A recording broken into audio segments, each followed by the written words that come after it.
أمهاتهم إن أمهاتهم إلا اللائي ولدنهم وإنهم ليقولون منكرا من القول وزورا وإن الله لعفو غفور والذين يظاهرون من نسائهم ثم يعودون لما قالوا فتحرير رقبة من قبل أن يتماسا ذلكم توعظون به والله بما تعملون خبير فمن لم يجد فصيام شهرين متتابعين من قبل أن يتماسا فمن لم يستطع فإطعام 60 مسكينا ذلك لتؤمنوا بالله ورسوله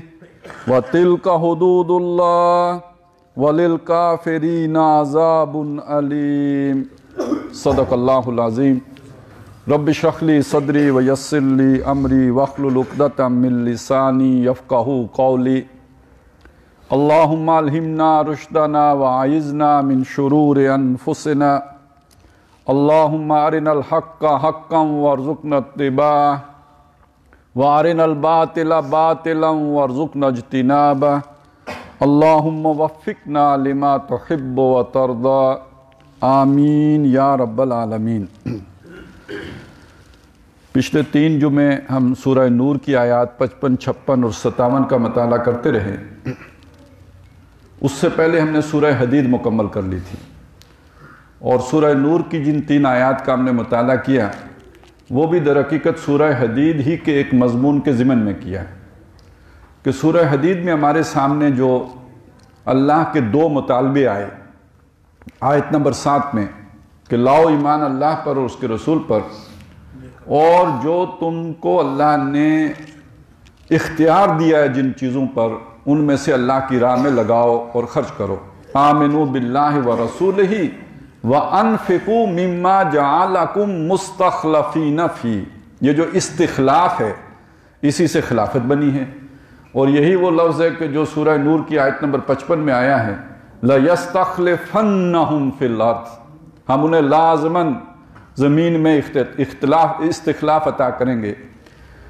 تو وہاں جو استخلاف ہے وہ تو ہے اقتدار کے معنی میں، اور یہاں جو استخلاف ہے وہ اختیار کے معنی میں ہے۔ اقتدار کا تعلق سیاسی حکمرانی کے ساتھ ہے، اور اس اختیار کا تعلق اللہ تعالیٰ نے جہاں جہاں اختیار دیا ہے، جسم پر اختیار دیا ہے، گھر والوں پر اختیار دیا ہے، جو قوت فیصلہ دی ہے، جو قوت میں اختیار، جو طاقت اختیار دی ہے، وہ سب کے وہ اللہ نے عطا کیا ہے۔ تو اس میں سے پھر جو انسان نے، اللہ نے وقت کا اختیار بھی اسے دیا ہے، جو بھی 60 سال 70 سال کا، وہ اللہ نے صلاحیتیں بھی دی ہیں، ان صلاحیتوں ہی کو کام میں لا کر ہم پیسہ کماتے ہیں۔ اس سب کو اللہ کی راہ میں لگاؤ، خرچ کرو، کھپاؤ، اسی کو دین میں یا قرآن مجید کے دوسرے اصطلاح میں عمل صالح کہتے ہیں۔ ایمان اور عمل صالح، یہاں ایمان اور انفاق، اسی کو جہاد فی سبیل اللہ بھی کہتے ہیں، ایمان اور جہاد۔ لہذا کہیں آپ کو ملے گا کہ جہاد اور ایمان کے بغیر نجات نہیں، کہیں ملے گا عمل اور ایمان کے بغیر نجات نہیں، کہیں آپ کو ملے گا عمل اور انفاق کے بغیر نجات نہیں۔ تو یہ ایک ہی بات ہے جسے مختلف انداز میں قرآن مجید میں بیان کیا گیا ہے۔ اس کا نتیجہ کیا نکلے گا؟ خرچ کریں، لگیں، کھپیں، اپنی زندگیاں لگا دیں۔ مقصد کیا ہے؟ دنیاوی مقصد سامنے کیا ہے؟ آخرت میں تو فلاح ہے، اللہ راضی ہو جائے، جنت مل جائے، آخرت میں تو یہ، اور دوزخ سے نجات مل جائے۔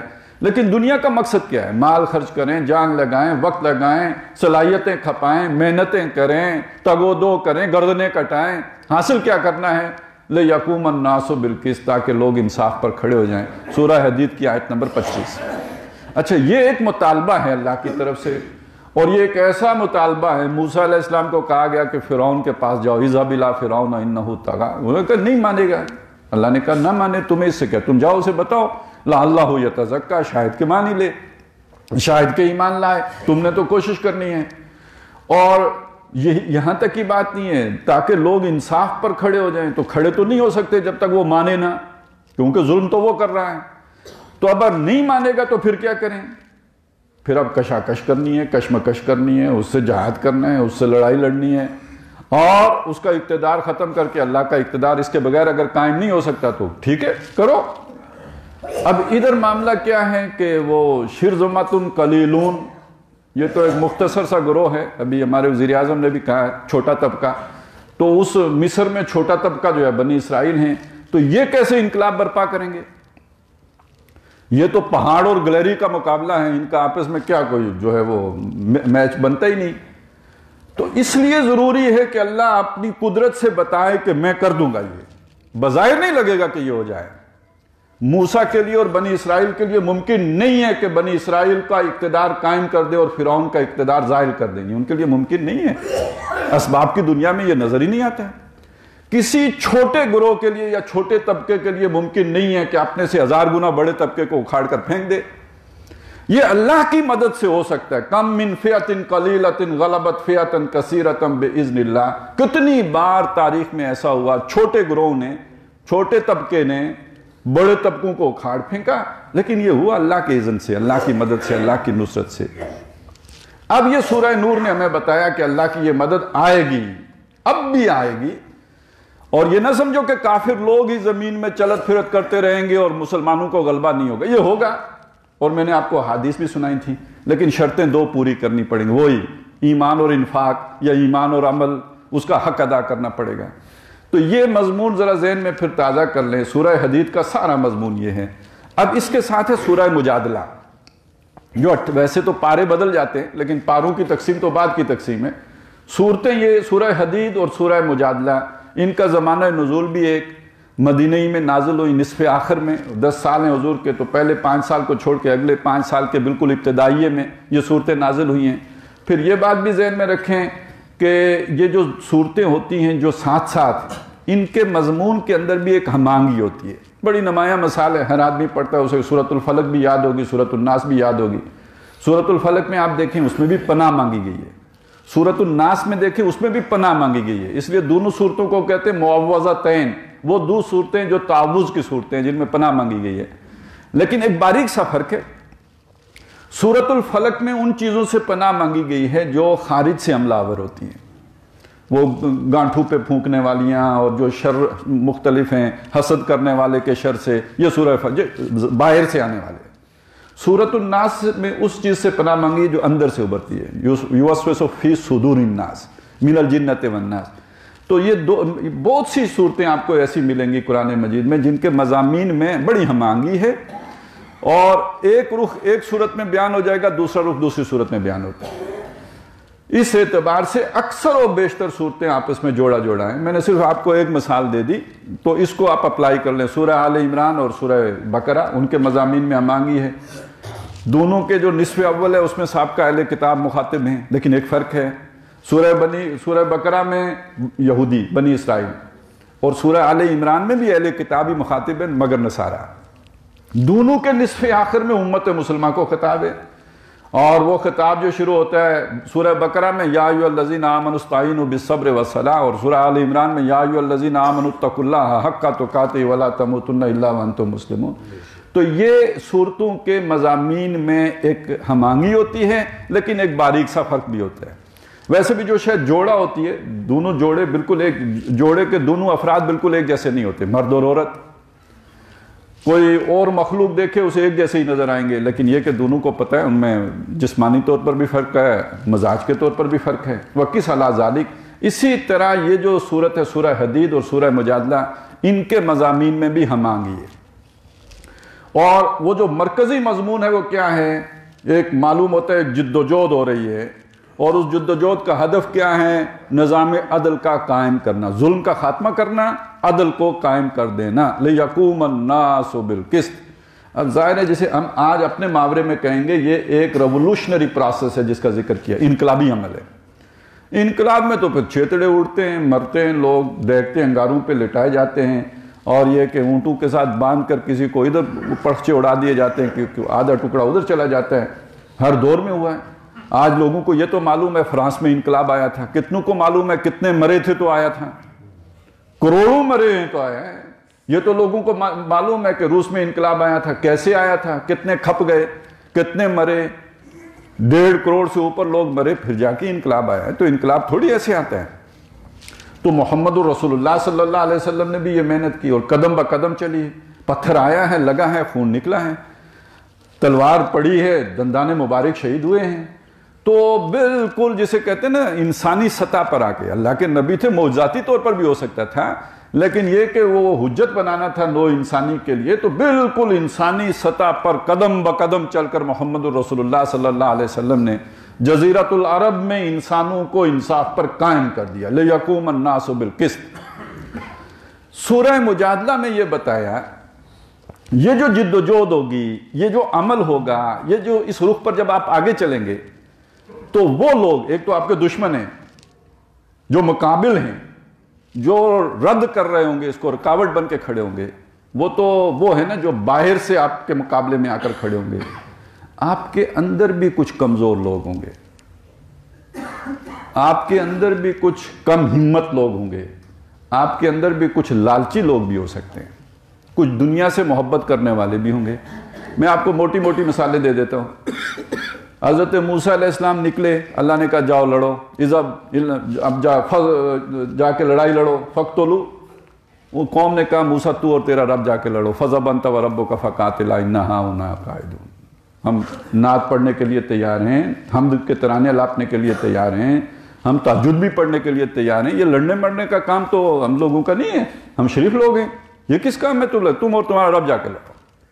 اور جب وہ تم ان کو نکال دو گے وہاں سے, انا داخلون, پھر ہم عبادت کرنے کے لیے آ جائیں گے. معلوم ہوا اکثریت وہ تھی ڈرپوکوں کی جو حضرت موسیٰ علیہ السلام کا ساتھ دینے کے لیے تیار نہیں تھی. محمد رسول اللہ صلی اللہ علیہ وسلم آپ جب نکلے, 1000 کا لشکر لے کے نکلے غزوہ احد میں, 300 بندے وہاں سے واپس آ گئے این میدان جنگ سے یو ٹرن لے کے. وہ بھی بڑے لیڈر تھے, وہ بھی واپس آ گئے. اس کے بعد آ گیا جناب حضرت حسین رضی اللہ تعالیٰ عنہ نکلے ہیں. تمام کوفے والوں نے خط لکھ لکھ کر ان کو مجبور کر کے بلایا, اور جب آیا گورنر وہاں پہ, یوں سمجھیے مارشل لا لگ گیا. ہوتا ہے نا جب لا اینڈ آرڈر کا مسئلہ بنتا ہے تو پھر ڈنڈا آتا ہے. جب وہ ڈنڈا آ گیا کوفے میں, سب نے جو ہے وہ یو ٹرن لے لیا. اور یہ اکثر تو لوگ کہتے ہیں کہ وہی تھے جنہوں نے حضرت حسین کو شہید کروایا, کیونکہ ان کے پاس تو ثبوت تھے, حضرت حسین کے پاس ان کے خطوط تھے, وہ سارے جو ہے وہ مارے جاتے. اب وہ چاپلوسیاں کر رہے تھے, تو پیچھے حضرت حسین کے ساتھ 72 بندے ہی رہ گئے. ابھی آپ دیکھیں یہ ہمارے رضوی صاحب نکلے, پہلے بھی 2-3 دفعہ نکلے تھے, قدم بڑھاؤ رضوی ہم تمہارے ساتھ ہیں, نکل آئے. اور اب جب آیا معاملہ تو پتہ چلا کہ پیچھے کوئی بھی نہیں ہے. تو پتہ تو تب چلتا ہے نا جب آزمائش آتی ہے, اس کے بغیر پتہ نہیں چلتا. تو یہ سارے جو آخری وقت میں دھوکہ دیتے ہیں, یہ کوئی دشمن تو نہیں ہوتے, یہ سجن ہوتے ہیں, یہ محبت کرنے والے پنچھی ہوتے ہیں, یہ آپ کے جو ہے گن گانے والے ہوتے ہیں, آپ کی قدم بوسی کرنے والے ہوتے ہیں, آپ کے ہاتھ چومنے والے ہوتے ہیں. یہ وہ لوگ ہوتے ہیں جو عین مشکل وقت میں پیٹھ دکھا جاتے ہیں. وہ کہتے ہیں یار انہیں اوکھے کام واسطے تے اسی نہیں آئے سان. اب یہ جو لوگ ہیں, ان کا پھر جب ایسے موقع پر اصلیت ظاہر ہوتی ہے تو وہ اس اصلیت کی صورتیں کیا کیا ہوتی ہیں. یہ ہے در حقیقت جو سورہ مجادلہ کا مضمون ہے. آپ کو اپنے اس کھلے دشمن کا تو پتہ ہے, وہ آپ کے سامنے ہے, اس کا آپ کو پتہ ہے وہ آپ پر حملہ کرے گا, دائیں سے آئے گا, بائیں سے آئے گا, کیا کیا اسٹریٹجی بنائے گا, آپ پریمپٹ کر سکتے ہو. یہ جو مارے آستین ہے جو آپ کے اندر ہے, یہ تو آپ نے سوچا ہی نہیں ہے کیا ہوا. یہ تو آپ کے اندر سے آپ کو کھوکھلا کریں گے. لیکن یہ کہ اللہ کی کتاب ان کے بارے میں پہلے بتاتی ہے کہ کدھر کدھر سے آ سکتے ہیں, کہاں کہاں سے حملہ آور ہو سکتے ہیں. تو اس میں جو باتیں ہیں اس کو یوں سمجھ لیجئے, نبی اکرم صلی اللہ علیہ وسلم کو سامنے رکھیں نا, تو ان کو سامنے رکھ کر جب ہم دیکھتے ہیں تو حضور پر جو سب سے بڑا اعتراض, حضور کی دشمنی تو تھی نا وہاں پر, اور وہ دشمنی ابو جہل تو کرتا ہی ہے. ایک دشمن وہ ہیں جو ماننے والے دشمنی کر رہے ہیں. یہ جو اذا جاءک المنافقون, اے نبی جب یہ منافق آپ کے پاس آتے ہیں, قالوا نشہد انک لرسول اللہ, وہ کہتے ہیں ہم گواہی دیتے ہیں آپ اللہ کے رسول ہیں.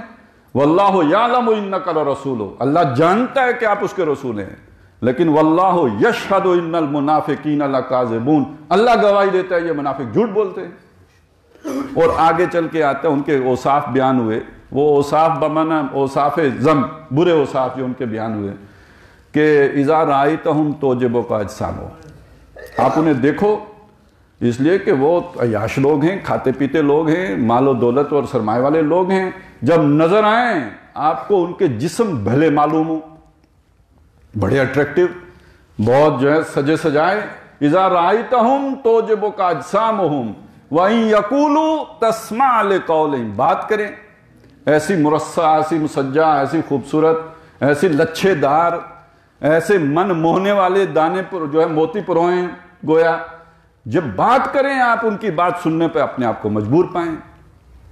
کانہم خشب مسندہ، ان کی شخصیت کو اگر دیکھیں تو سوکھی لکڑیوں کی مانند ہیں جو کسی سہارے کھڑی ہوں، یہ بغیر سہارے کے کھڑے نہیں ہو سکتے۔ یہ اپنی ان کا سارا جو بھی کوئی، یا تو وہ ہوگا نسل کا تعصب، یا تو ہوگا کوئی حسب کی بنیاد، یا ہوگا کوئی اس طرح کی سٹیٹس کی بنیاد، ان کی اپنا کردار تو کوئی نہیں ہے جس کے بل بوتے پر یہ کھڑے ہو سکے، اور کہیں پہ کھڑے ہوں گے تو کسی کا سہارا لے کے کھڑے ہوں گے۔ جیسے آج کل کہتے ہیں نا اندر پیچھے کوئی ہے، کوئی مقتدر، کسی کا ہاتھ ہے، تو کسی ہاتھ کے سہارے کھڑے ہو سکتے ہیں، اپنے بل بوتے پہ کھڑے نہیں ہو سکتے۔ وہ جو اقبال نے کہا تو ہے مسافر شب خود چراغ بن اپنا، تو وہ خود اپنے چراغ نہیں بن سکتے، وہ کسی کی لو سے یا کسی کی روشنی سے تو استفادہ کر سکتے ہیں، خود سے نہیں کھڑے ہونے کی جرت اور ہمت ان کے اندر۔ آگے چل کے فرمایا ہم العدو فاحذرہم، یہ دشمن ہیں، ان سے چوکنے رہو، ان سے ہوشیار رہو۔ تو معلوم ہوا کہ ایک دشمنی وہ ہے جو ابو جہل کرتا ہے، اور ایک دشمنی وہ ہے جو یار کرتے ہیں، اپنے ساتھی کرتے ہیں، اپنے دوست کرتے ہیں، اپنے نام جو ہے وہ نعرے لگانے والے کرتے ہیں۔ اور یہ جو دشمنی ہوتی ہے اس کی وجہ کیا ہوتی ہے، اس کا ذرا تجزیہ کریں۔ مجھے ہے مال و جان عزیز۔ اب ایک پکار لگی، حضرت موسیٰ نے لگائی، چلو جی لڑائی لڑنی ہے۔ پوری قوم نے کہا نہیں لڑنی، سب کی عزت رہ گئی، کوئی ایک آدمی ایکسپوز نہیں ہوا، پوری قوم جواب دے گئی۔ حضور نے کہا لڑائی لڑنی ہے، 700 آدمیوں نے کہا لڑیں گے، 300 آدمی واپس آ گئے، ایکسپوز ہو گئے یا نہیں ہو گئے؟ ان 300 آدمیوں کو پہلی ضد کس سے پیدا ہو گئی؟ ان 700 سے جنہوں نے اس پکار پہ لبیک کہی۔ یہ بھی کہہ دیتے نہیں ہو سکتا، ہم سب برابر ہو جاتے۔ دشمنی کی بنیاد یہ بنتی ہے، اصل میں ان کی بے وقوفی کی وجہ سے ہم پکڑے گئے۔ یہ حکم تو امکانہ تھا، وہ جو تصور آتا ہے نا کہ وہ کسی نے کہا کہ برگیڈ کسی کمانڈر نے حکم دیا اپنی کمپنی کو کہ چڑھائی کر دو، سامنے بھی توپیں ہیں، دائیں بھی توپیں ہیں، بائیں بھی توپیں ہیں، گولہ باری ہو رہی ہے، وہ کہا چڑھائی کرو، چارج۔ تو فوجی ڈسپلن کا تقاضا تو یہ ہے کہ there is not to reason why, there is but to do and die۔ اب جو یہاں پہ آگے بڑھے گا، جس کو سمجھ ہے کہ اب اس کا نتیجہ کیا نکلے گا، وہ کہے گا یہ بڑا بے وقوف ہے، کیوں یہ بات مانی؟ ساری کمپنی کہہ دیتی کہ جناب یہ ہو ہی نہیں سکتا، تو کپتان صاحب کیا کرتے؟ کچھ بھی نہیں کر سکتے تھے۔ یہ جو چند لوگ آگے بڑھ گئے بے وقوف، فینیٹکس، انہوں نے ہمیں بھی ایکسپوز کر دیا، تو دشمنی ان سے پیدا ہو جائے گی، اور الٹیمیٹلی یہ دشمنی اس کیپٹن سے بھی پیدا ہو جائے گی جس نے یہ امکانہ حکم دیا تھا۔ بات وہاں تک جائے گی، لازمی جائے گی۔ یہ ہے وہ دشمنی جو کمانڈر سے پیدا ہوتی ہے۔ ہم العدو، یہ دشمن ہیں اور بہت بڑے دشمن ہیں، اور اس وجہ سے دشمن ہے کہ انہوں نے ہمیں مال و جان عزیز ہے اور یہ ہمیں اس پہ کھپانے پہ مجبور کر دے۔ یہ نفاق ہے، یہی منافقت ہے۔ اب ان کا جو رویہ ظاہر ہوگا وہ یہ کہ آپ سمجھ لیجئے اس بات کو کہ تعلقات ہیں یہاں پر، ظاہری تعلق یہاں پہ ہیں، محبتیں ہیں وہاں پر۔ یہی سورہ بقرہ میں بتایا گیا نا ان کے بارے میں کہ جب یہ آپ کے پاس ہوتے ہیں کہتے ہیں ہم ایمان والے ہیں۔ وَإِذَا خَلَوْا إِلَىٰ شَيَاطِينِهِمْ، اپنے شیطانوں کے ساتھ جب خلوت میں ہوتے ہیں، قَالُوا إِنَّا مَعَكُمْ، ان کو کہتے ہیں ہم تمہارے ساتھ ہیں۔ یہ دوگلا پن، دو منہیں ہونا، دو رخے ہونا، اسی محبت کو سورہ مجادلہ میں ڈسکس کیا گیا۔ حقیقی محبت کس سے ہونی چاہیے؟ اللہ اس کے رسول سے ہونی چاہیے، اور اس کے مقابلے میں اگر ماں باپ بھی ہوں، آپ کے اگر نظریے میں آپ کے موافق نہیں ہوں، دنیاوی تعلق ان کے ساتھ رکھا جائے گا، ان کے قانونی حقوق اور تقاضے پورے کیے جائیں گے، ان کے ساتھ اچھے طریقے سے برتاؤ کیا جائے گا، قلبی محبت ان کے ساتھ نہیں رکھی جائے گی۔ یہ اب ایک نیا معیار ہے جو سامنے آ جائے گا کہ آپ کی قلبی محبت کس کے ساتھ ہے۔ یہ سورہ مجادلہ کا مضمون ہے۔ پھر اسی طرح ایک بات یہ کہ یہ جو اس طرح کے دشمن ہوں گے یہ حملہ آور کیسے ہوں گے؟ دیکھیے نا، ایک حملہ تو یہ ہوتا ہے کہ آپ پر کسی دشمن ملک کی فوجیں چڑھ دوڑی ہیں، ایک حملہ اور ہوتا ہے جسے آج کل کہتے ہیں نا اندر سے حملہ کرنا، یہ اندر سے حملہ کرنے والے ہیں. اور اندر سے حملہ کرنے کا طریقہ واردات خفیہ، جسے نجوہ کہا گیا ہے. یہاں پہ نجوہ کہتے ہیں سرگوشی کرنے کو، اور سرگوشی کا مطلب یہ ہے کہ جو بھی اس کا آپ ایک یوں کہہ لیں کہ خفیہ طور طریقہ آپس میں باتیں کرنے کا، لابنگ کرنے کا، ایک گروپ ود ان گروپ بنانے کا، یا جیسے آج کہتے ہیں اسٹیٹ ود ان اسٹیٹ کہتے ہیں. تو اس اعتبار سے ایک گروپ کے اندر گروپ بنا لینا، اس کو یہاں پہ کہا گیا یہ نجوہ ہے اور یہ شیطانی عمل ہے. ان صورتوں کو خاص طور پہ یہ جو سورہ حدید کے بعد اب سورہ مجادلہ آ رہی ہے، یہ بھی اسی چیز سے بحث کرتی ہے. اس کے بعد سورہ حشر ہے، اس میں بھی اس کا ذکر ہے. پھر سورہ ممتحنہ ہے، اس میں بھی اس کا ذکر ملے گا. لیکن ان تینوں صورتوں کو سمجھنے کے لیے یہ سین والی صورتیں ہیں. آج جس دنیا میں ہم رہ رہے ہیں اس کی صورت سواد والی بھی اپنے سامنے رکھنی چاہیے. آج کیسی دنیا ہے؟ آج دنیا کی محبت کارکنوں میں نہیں پیدا ہوتی، لیڈروں میں پیدا ہوتی. ہر سمجھدار آدمی کو میری بات سمجھ آ رہی ہوگی. کارکن آپ کو مخلص مل جائے گا، ہر سطح پہ لیڈرشپ کے اندر آپ کو فساد نظر آئے گا. وہ قومی سطح کی لیڈر ہو، سیاسی سطح کی لیڈرشپ ہو، مذہبی سطح کی ہو، گڑبڑ وہاں ہے. لہذا ان صورتوں کو پڑھتے ہوئے ذرا اس کو اپلائی اب لوور لیول پہ نہ کریں، ہائر لیول پہ کریں، تو پھر بات صحیح معنوں میں سمجھ میں آنی شروع ہو جائے گی اور یہ صورتیں آپ پر کھلتی چلی جائیں گی. بہرحال یہ چند تمہیدی نکات تھے ان صورتوں کے حوالے سے آپ کے سامنے عرض کرنے بہت ضروری تھے. اب آتے ہیں اس چیز کی طرف کہ اس سورہ مبارکہ کے آغاز میں جو ابھی آیتیں میں نے آپ کے سامنے تلاوت کی ہیں، اس میں ایک واقعہ کا ذکر ہے جو بظاہر اس معاملے کے ساتھ اس کا کوئی تعلق ہی نہیں. یہ واقعہ ہے، ایک خاتون ہیں حضرت خولہ بنت ثعلبہ. ان کا معاملہ یہ ہوا کہ ان کے جو شوہر تھے انہوں نے ان کو ایک خاص طریقہ تھا وہاں پہ طلاق دینے کا، اسے زہار کہتے تھے. اور یہ بہت ہی یوں سمجھیے کہ یہ جو ہم 3 طلاقیں دے دیتے ہیں یہ اس سے بھی کوئی اگلی چیز تھی.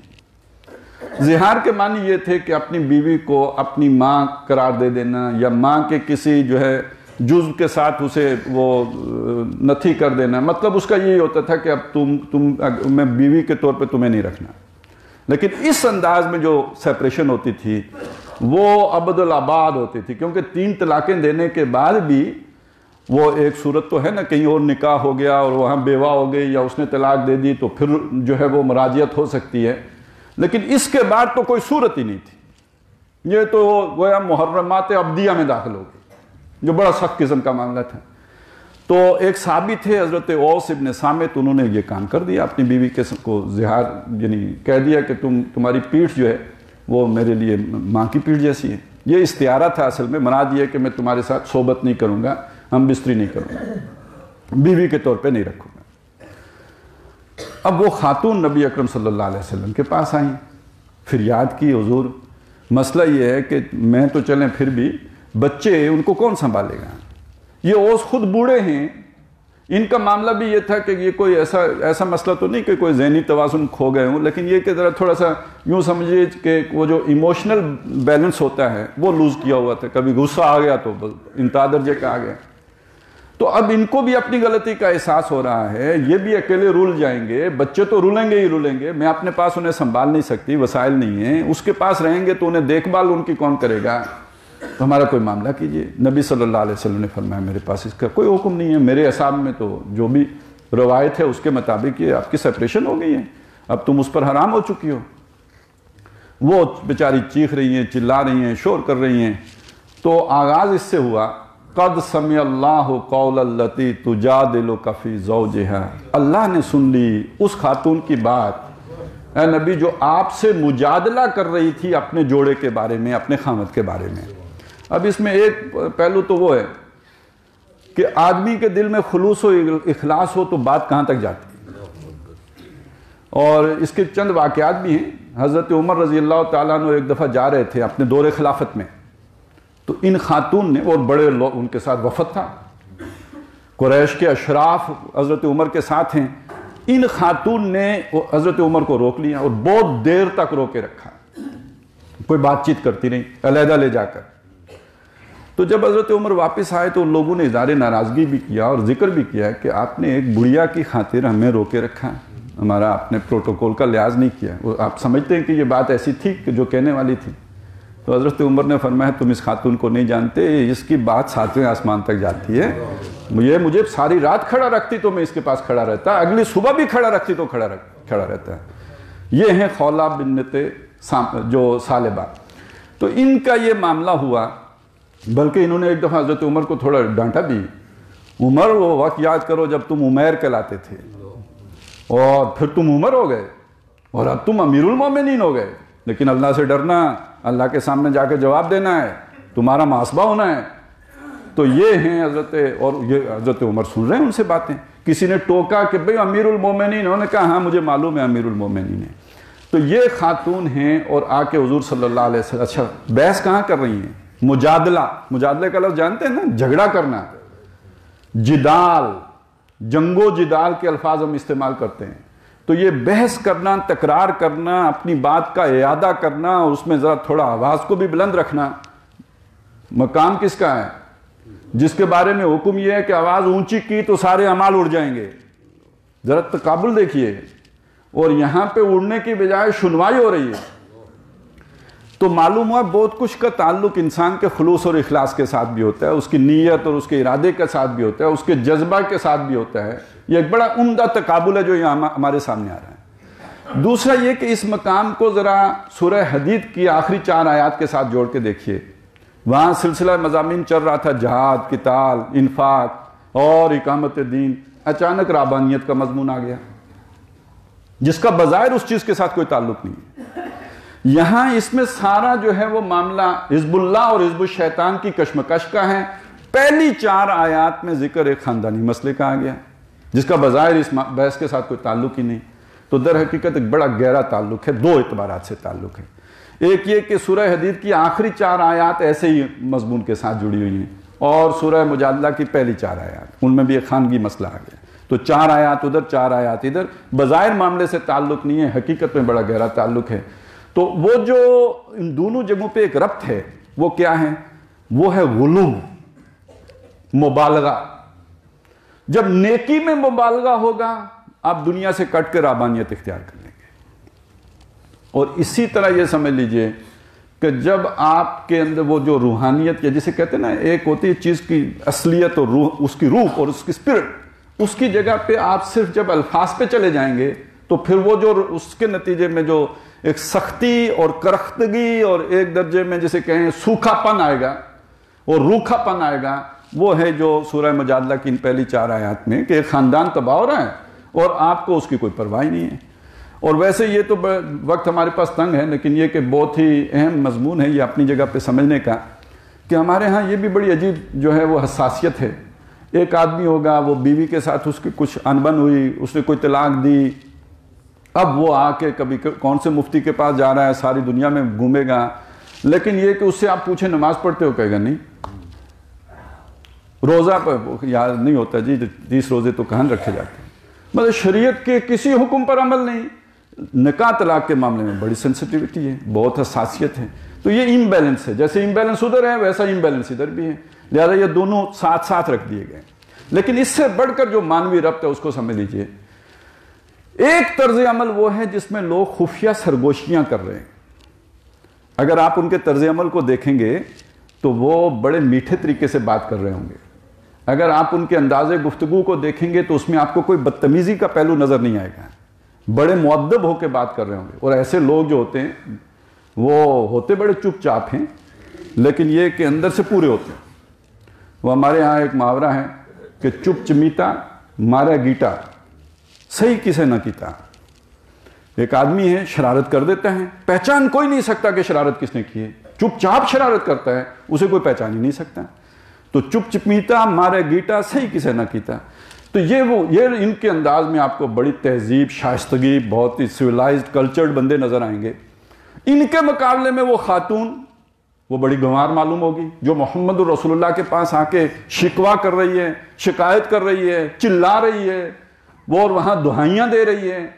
تو ایک آدمی کا کریکٹر بظاہر بہت ہی سویلائزڈ، دوسرے کا جو ہے وہ آپ کو بڑا غیر متمدن نظر آئے گا، لیکن سمجھایا یہ جا رہا ہے کہ چونکہ اس کا ارادہ باطل ہے، چونکہ اس کے مقاصد باطل ہیں، چونکہ وہ اس کے ذریعے سے ایک دیمک کا کردار ادا کر رہا ہے حزب اللہ کے اندر، اور اس کے مقابلے میں اس خاتون کی نیت ایسی نہیں ہے، یہ آ کے بجائے سرگوشی کرنے کے برسر عام چلا رہی ہے، لیکن یہ کہ اللہ اس کی بات کو سن رہا ہے، اس کی بات کو قبول کر رہا ہے، اس کے مسئلے کا حل پیش کر رہا ہے۔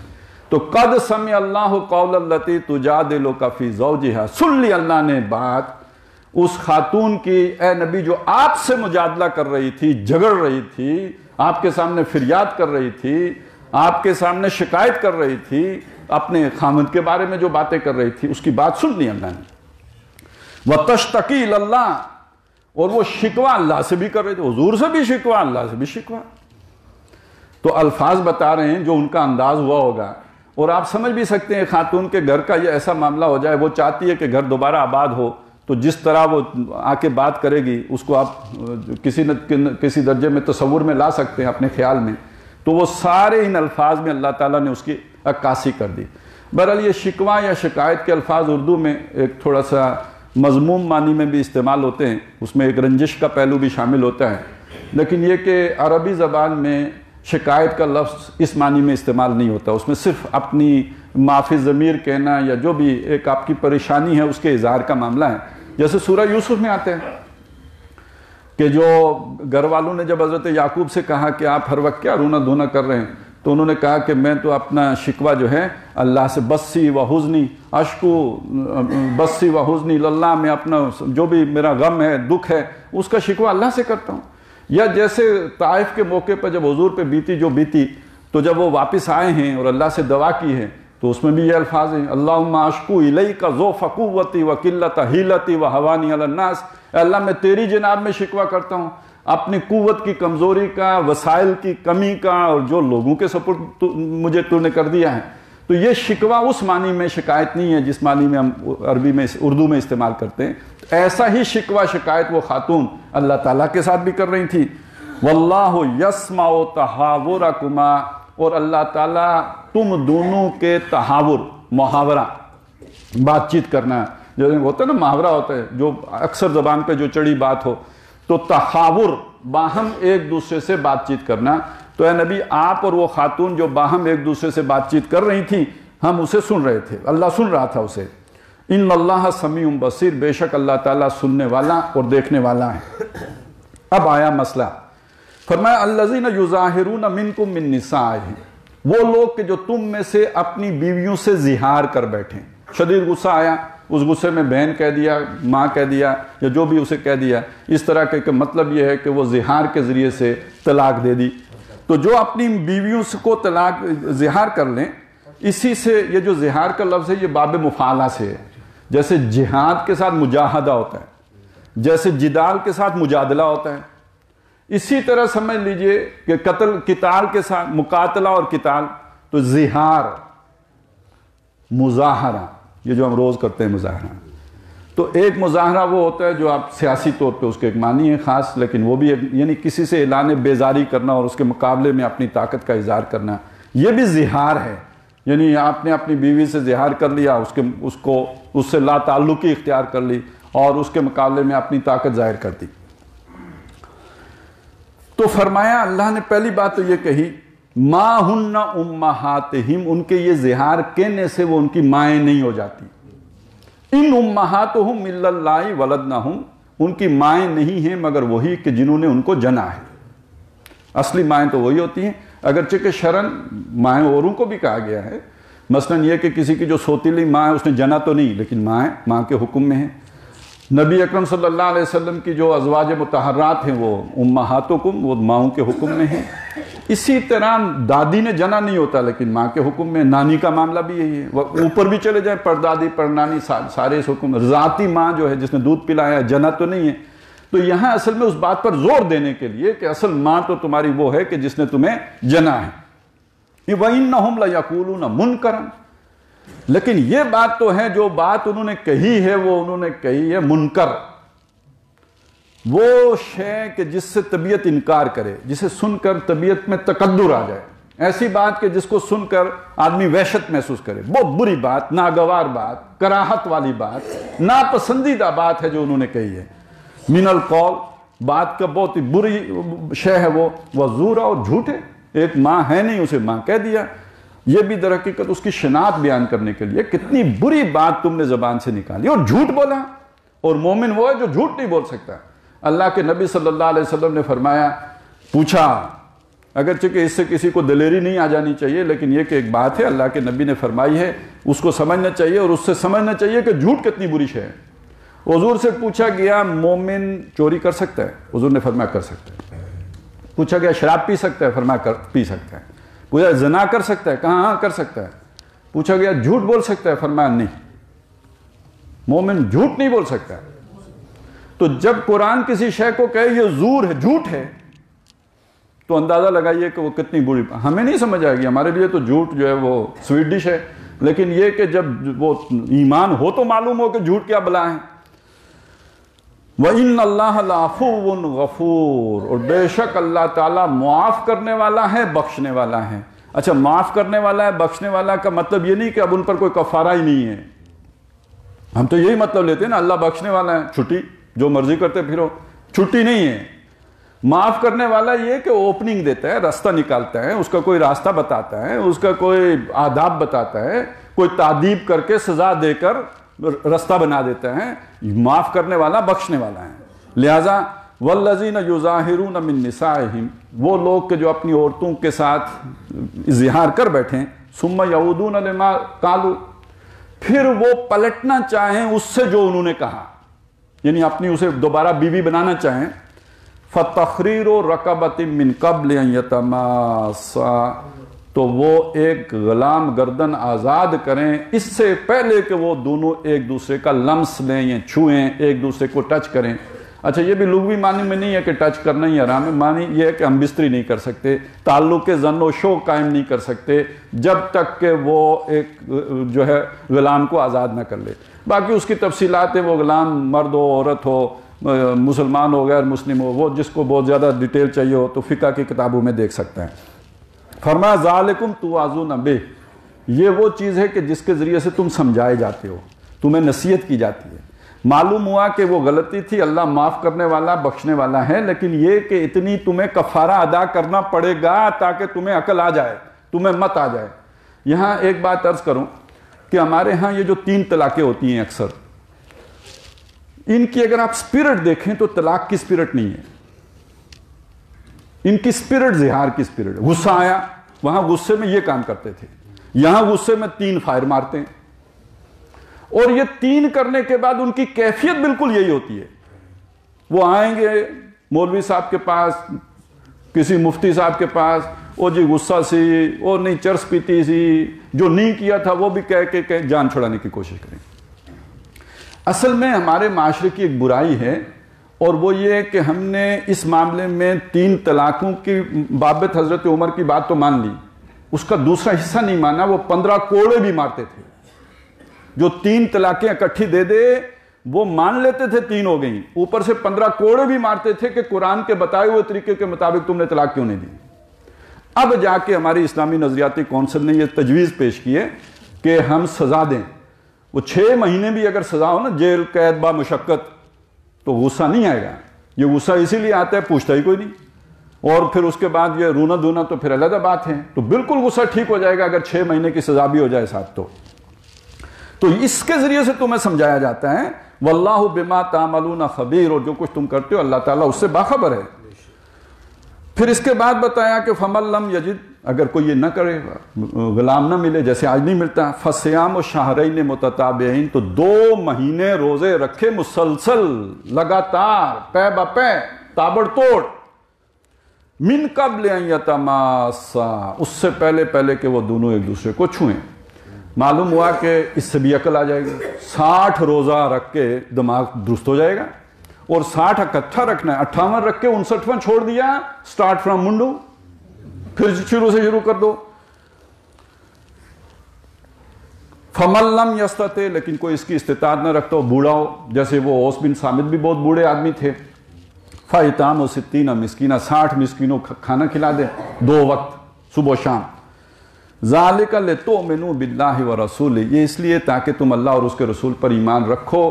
یا یہ کہ ظاہر ہے 60 روزے جو رکھے تو اس کا ایمان بڑھ تو جائے گا نا، وہ پہلے والی کیفیت ایمان کی تو نہیں رہے گی نا، اس میں کافی اضافہ ہو جائے گا. اور اسی طرح جس نے غلام آزاد کیا، اب آج تو بھینس بھی 3 لاکھ کی ملتی ہے، تو غلام اگر ملے تو سوچئے اگر غلامی کا دور ہوتا تو وہ تو کئی کروڑ روپے کا ملتا، تو پھر یہ کہ اتنا روپیہ خرچ کرنے کے بعد بھی دماغ وہ ٹھکانے آ جاتا ہے، بالکل صحیح جگہ پہ آ جاتا ہے. اور جس کے پاس یہ دونوں نہ ہوں، اپنے پیٹ کے لالے پڑے ہوں، بہرحال وہ بھی 60 مسکینوں کو کھانا کھلائے گا تو اس کا بھی بالکل صحیح، غصہ سارا ٹھنڈا ہو جائے گا. وَتِلْكَ حُدُودُ اللَّهِ، اور ایک بات اور سمجھو، یہ اللہ کی حدود ہے، یہ کوئی دنیا کا قانون نہیں ہے، یہ اللہ کی بنائی ہوئی حدود ہیں. اب یہاں اپنے معاشرے کا ایک مسئلہ اور سمجھ لیجئے. ہم کہتے ہیں ہم قانون کے پابند نہیں ہیں، وجہ سمجھیے، نفسیاتی مسئلہ سمجھیے. ہم مانتے یہ، میں بھی آپ بھی، دنیا کا سب سے بہترین قانون اللہ کا ہے. پرابلم ہماری یہ ہے کہ ہم اللہ کی نہیں مانتے، تو زرداری صاحب کے بنائے ہوئے قانون کو کیسے مانیں گے؟ مسئلہ یہ ہے، اللہ کو ماننے کے بعد جو اللہ کے قانون کو نہ مانے، وہ اس سے نیچے کسی کے قانون پر کبھی عمل نہیں کر سکتا. گورے اس لیے کر لیں، گاڈلیس سوسائٹی ہے، وہ اللہ کو بھی اتنا مانتے نہیں، وہ تجربات سے گزر کے قانون بناتے ہیں، پھر اس کو پابندی کرتے ہیں. تو ہمارا مسئلہ ہے، اللہ کو مانا، اس کی نہیں مانی تو پھر کسی اور کی کیوں مانے؟ تو یہ اللہ کی حدود ہیں، ان کی پابندی کو، یہ کسی انسان کا بنایا قانون نہیں ہے، یہ فیملی لاز نہیں ہے جو غلام محمد پرویز نے بنائے، یہ اللہ کا بتایا ہوا ہے. تلک حدود اللہ وللکافرین عذاب علیم. اور جو کافر ہیں، اور یہاں کافر کا مطلب کیا ہے؟ اللہ کی حدود کو پامال کرنے والے. یہاں مراد قانونی کافر نہیں، جو ہندو ہے اور سکھ ہے اور فلانا ہے اور فلانا، وہ لوگ کہ جن کے سامنے اللہ کی حدود ہوں انہیں پھلان جائیں، ناشکری کر جائیں. یہ وہ لوگ ہیں کہ جن کے لیے دردناک عذاب پھر آگے اللہ نے تیار رکھا ہوا ہے. اللہ تعالیٰ اس سے ہمیں بچائے، صحیح طرز عمل اختیار کرنے کی توفیق عطا فرمائے. بارک اللہ لی و لکم.